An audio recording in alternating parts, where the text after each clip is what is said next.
رضی اللہ تعالی. حضرت عمر کی سادگی اور پھر جناب عمر کی عاجزی.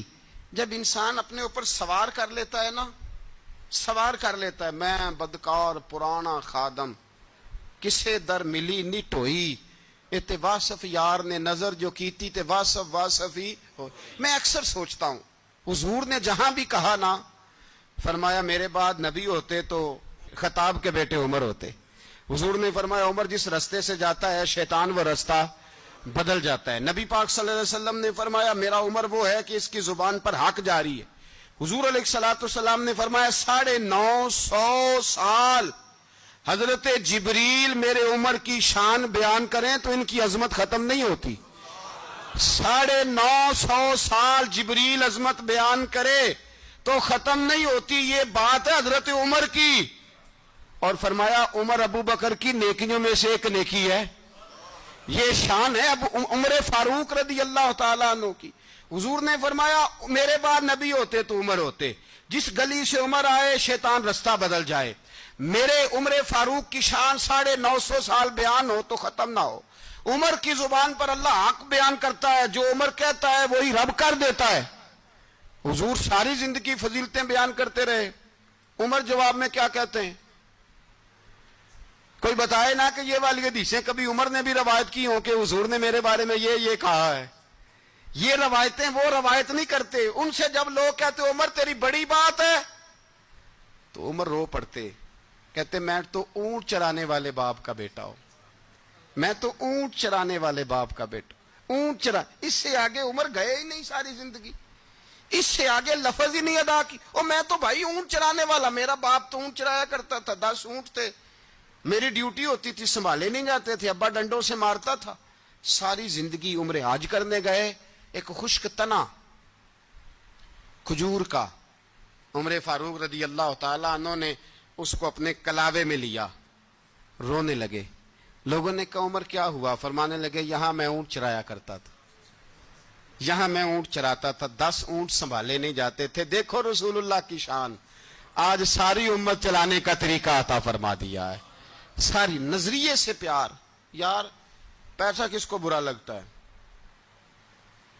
آپ جس آدمی کی 50 کروڑ کی پراپرٹی ہے اس کو پوچھیں سب سے غریب، آپ کو وہی نظر آئے گا.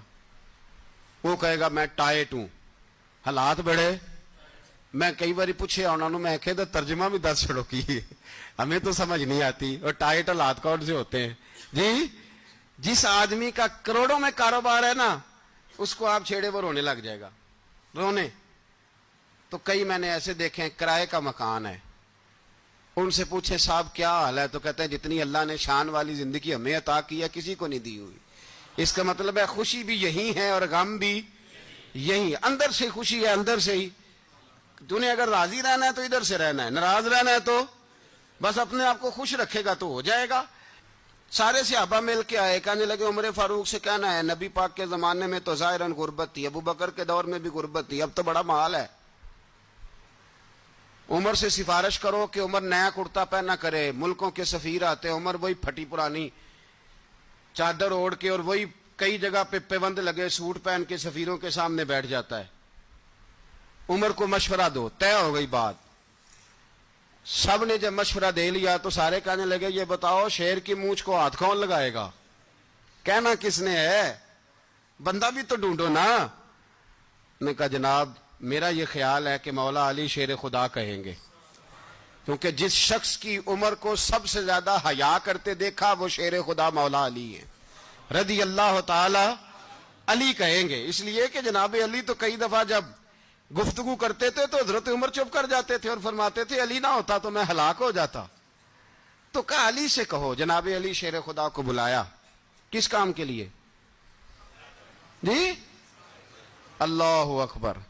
یہ ذرا آپ نے اس دور پہ اس بات کو ذرا لاکا جناب ان سے کہیں کہ زیادہ نہیں، ایک کرتا نیا پہن لے. سفیر آتے ہیں، وزیر آتے ہیں تو ایک کرتا نیا پہن لے. حضرت علی کو بلایا. آپ فرمانے لگے کوئی اور بات ہوتی تو میں کہہ دیتا، یہ والی میں نہیں کہہ سکتا. کوئی اور ہوتی تو میں عمر کو کئی دفعہ کہہ دیتا ہوں، جلال میں بھی تو سن، یہ والی میں نہیں کہہ سکتا. میں تمہیں ایک مشورہ دیتا ہوں. کہا وہ کیا؟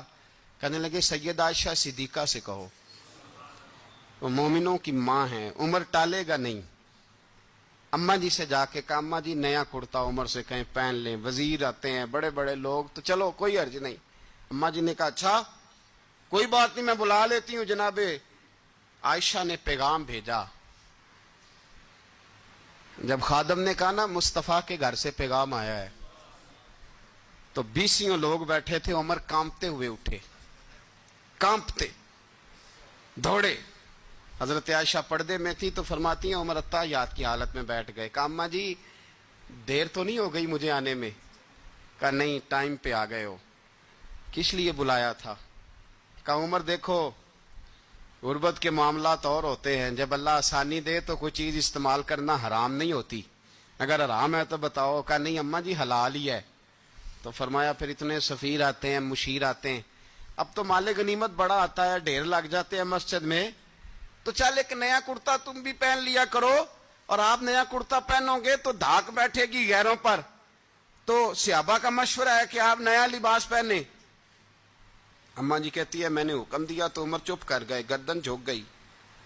تھوڑی دیر کے بعد سیدنا عمر فاروق نے سر اٹھایا تو داڑھی پہ آنسو گر رہے تھے، رو پڑے، کہنے لگے پاک محبوب کی پاک بیوی جیسے حکم کرتی ہو میں حاضر ہوں، پر مجھے وہ والا لباس پہنانا جو میرے مصطفیٰ نے پسند فرمایا ہے، اگر یہ رنگ رسول پاک کا ہے تو میں حاضر ہوں، اور اگر نبی پاک کا نہیں تو پھر جیسے آپ حکم کریں۔ جناب عائشہ کہتے ہیں عمر روئے تو میں زیادہ روئی، میرا پلو بھیگ گیا آنسوؤں سے۔ میں نے کہا عمر آپ جائیے۔ عمر یوں نکلے تو جو صحابہ کھڑے تھے وہ کونے میں تھے، سارے آ گئے۔ کہا اماں جی کیا بناؤ؟ فرمایا بھائی تم سب جو باتیں کہتے ہو وہ اپنی جگہ ٹھیک ہیں، پر عمر جو بات کرتا ہے وہ سب سے زیادہ ٹھیک ہے۔ عمر جس پہلو پر بات کرتا ہے وہ یار ایسی عاجزی، ایسا رنگ، ایسا انداز، ایسا طرز حیات، ایسی زندگی۔ اولاد کے معاملے میں لوگ بزدل ہو جاتے ہیں، بزدل